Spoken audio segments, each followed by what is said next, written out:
Today we're making Coca Cola chicken wings. First, wash the chicken wings thoroughly. Make a few cuts on each wing to help the flavors get in.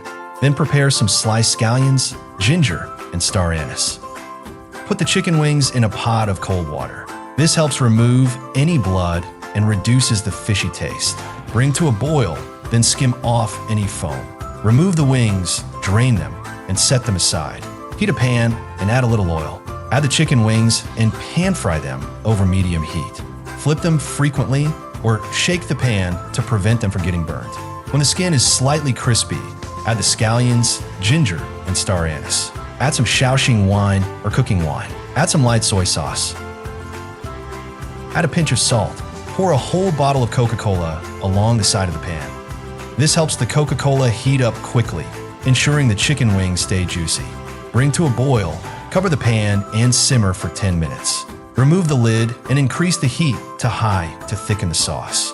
Shake the pan constantly to prevent sticking. Once the sauce thickens, transfer the chicken wings to a plate and serve. Sprinkle with white sesame seeds and green onions. You can adjust the amount of Coca Cola according to your preference. Give it a try.